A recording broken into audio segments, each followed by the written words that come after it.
The official story of John F. Kennedy's assassination is etched into American history. A lone gunman, Lee Harvey Oswald, firing from a Texas schoolbook depository on a sunny day in Dallas. It's a simple, clean narrative for a messy, world-altering event. But what if that simplicity is a carefully constructed illusion? What if the real story isn't about one man's violent impulse, but about a president who dared to challenge the most powerful institutions in his own government? This is a deep dive into the secret wars waged in the halls of power, a look at the powerful motives that festered within the CIA, the FBI, and the military-industrial complex. This isn't just another conspiracy theory.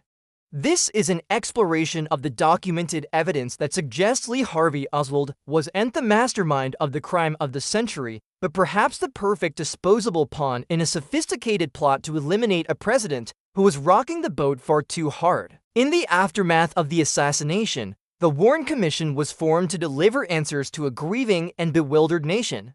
After months of investigation, its conclusion was resolute. Lee Harvey Oswald acted alone.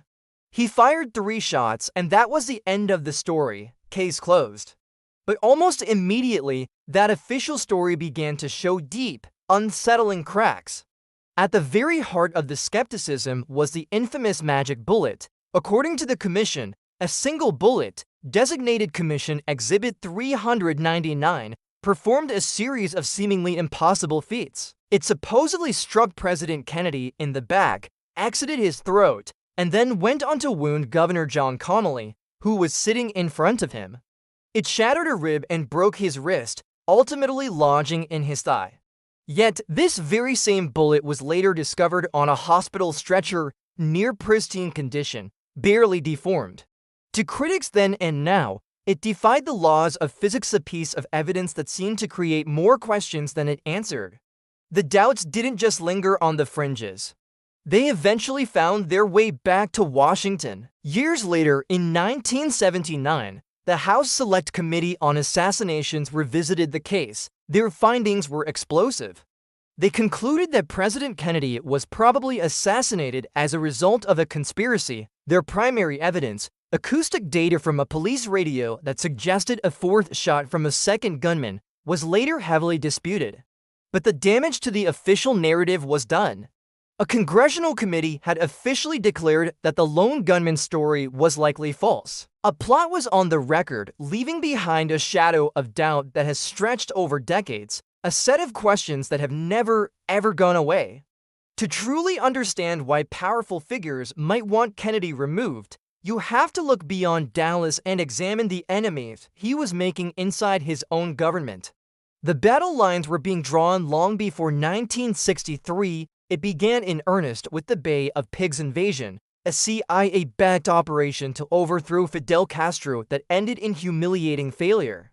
Kennedy, feeling misled and betrayed by the agency, privately blamed them for the disaster. He fired the legendary CIA director Allen Dulles and reportedly vowed to splinter the CIA into 1,000 pieces and scatter it to the winds. For an agency accustomed to operating in the shadows with immense autonomy, this was not just a policy dispute. It was a declaration of war from their own commander-in-chief. But the CIA wasn't the only powerful entity in his sights. Kennedy and his brother, Attorney General Robert Kennedy, also began working to rein in the FBI and its untouchable director, J. Edgar Hoover. Hoover had built the FBI into his personal fiefdom over nearly for decades, accumulating power and secret files on everyone, including presidents. The Kennedys' attempts to assert control were a direct challenge to his authority, an unforgivable intrusion into his domain. On top of these internal battles, Kennedy was making moves that deeply alarmed the military-industrial complex, that vast network of military leaders and defense contractors that President Eisenhower had explicitly warned the nation about in his farewell address. Kennedy was taking concrete steps to begin withdrawing U.S. military advisors from Vietnam. For a system built on and profiting from perpetual conflict, a president actively seeking de-escalation and peace was a direct threat to their power, their influence, and their bottom line. Kennedy was turning off the spigot, and in doing so, He was making enemies of some of the most powerful forces in the world. This is where the strange and contradictory figure of Lee Harvey Oswald re-enters the picture. If you were going to design the perfect fall guy for a political assassination in Cold War America, you couldn't do much better than Oswald. He was an ex-Marine who had defected to the Soviet Union at the height of international tensions, only to inexplicably be allowed to return to the United States. Upon his return, he became a vocal, public agitator, handing out fair play for Cuba leaflets and positioning himself as a pro-Castro radical.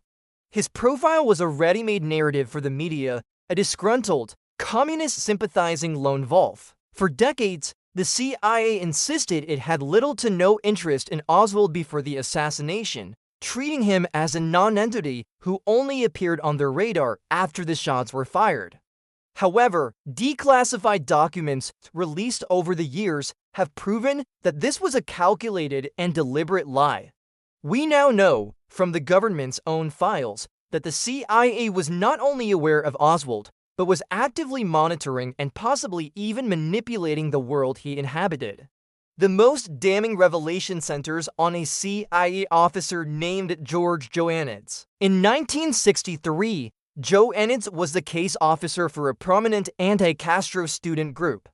This very group had a series of highly public, well-documented run-ins with Oswald in New Orleans just months before the assassination, including a street brawl and a radio debate. These confrontations helped build Oswald's public profile as a pro-Castro agitator. Then, in an almost unbelievable act of institutional deception, when the House Select Committee on Assassinations was formed in the 1970s to investigate Oswald as potential intelligence connections, the CIA appointed that same man, George Joannides, to be its official liaison to the committee. The person in charge of providing Congress with the files on the CIA's relationship with its anti-Castro assets was the very man who had run those operations and had every reason to keep them secret. He was put in charge of hiding his own tracks, effectively stonewalling the investigation from the inside. Once in police custody, the man at the center of it all, Lee Harvey Oswald, didn't confess. He didn't brag. Instead, surrounded by a chaotic swarm of reporters and flashing camera bulbs, he shouted a desperate, chilling claim, "I'm just a patsy."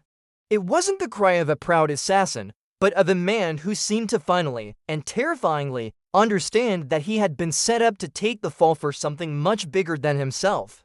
He would never get the chance to explain what he meant. 2 days later, while being transferred from the city jail, Lee Harvey Oswald was shot and killed on live national television.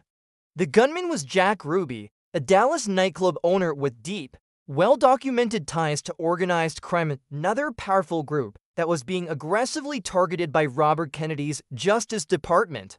The one person who could have potentially unraveled the plot, who could have named names and exposed the conspiracy he claimed to be a part of, was permanently silenced. It was a stunningly convenient end to the one thread that might have led investigators back to the truth. Oswald's murder wasn't just another tragedy. It was the ultimate tying up of a loose end, a brutal and public spectacle that ensured the patsy would never talk.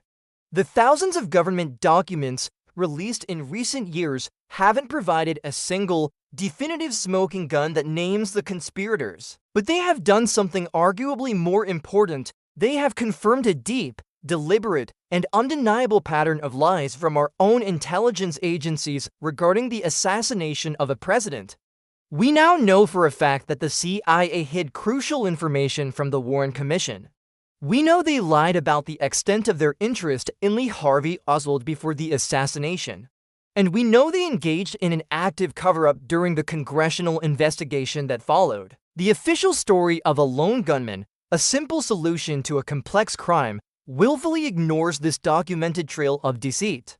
It ignores the powerful motives of the enemies Kennedy made within his own government. And so, perhaps the most important question isn't just who pulled the trigger, but why, after more than half a century, a story with so many missing pages and so many proven falsehoods is still presented to the public as the final truth. Why is the official narrative Despite all its cracks, so fiercely protected, what do you think really happened on that day in Dallas? Drop your theory in the comments below.